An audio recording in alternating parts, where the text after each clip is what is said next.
কি ব্যাপার রে, আজকে তুই আমার গেঞ্জি পরেছিস? আসলে তোমার জামা থেকে না বাবা বাবা গন্ধ বেরোয়, তাই করেছি।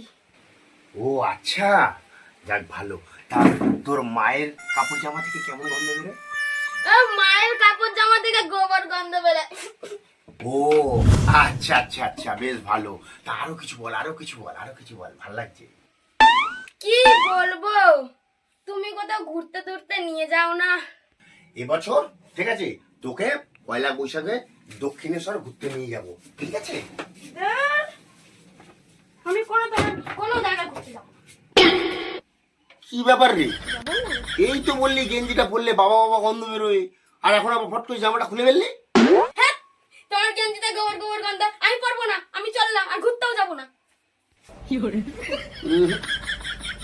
এই বললো বাবার গেঞ্জিতে বাবা বাবা গন্ধ, আর মায়ের জামাতে গোবরের গন্ধ, কিন্তু এখন আবার খুলে দিয়ে চলে গেল। কিছু তো একটা ব্যাপার আছে, যাই দেখি। তোর অনলাইনে 500 টাকা জামা ধর, আর আমার মিশোতে শাড়ি আর মেকআপ বক্স 1,500 টাকা।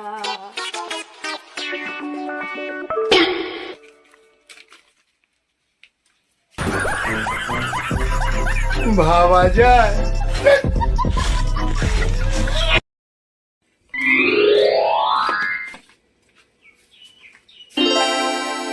ডাক্তারবাবু এসে গেছেন? দেখুন তো, আমার স্বামী হঠাৎ করে মাথা ঘুরে পড়ে গেছে। ও আচ্ছা আচ্ছা, দাঁড়াও দেখছি দেখছি।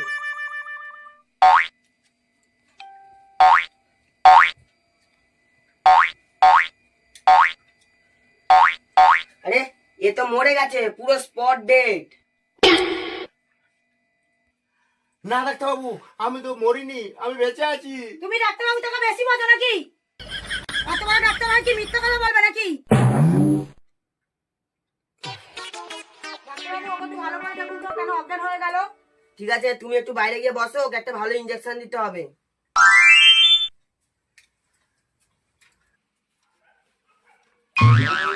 ডাক্তারবাবু, আমি মরিনি, আমার কিচ্ছু হয়নি ডাক্তারবাবু।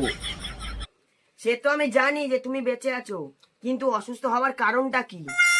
ডাক্তারবাবু কি বলবো, আমার বউ না পয়লা বৈশাখে বাজার করতে যাবে, চৈত্র বৈশাখে যে মানে হাট বসে, সেই হাটেতে শাড়ি গয়না সবকিছু কিনবে, আর টাকার ধ্বংস আমার সব করে দেবে।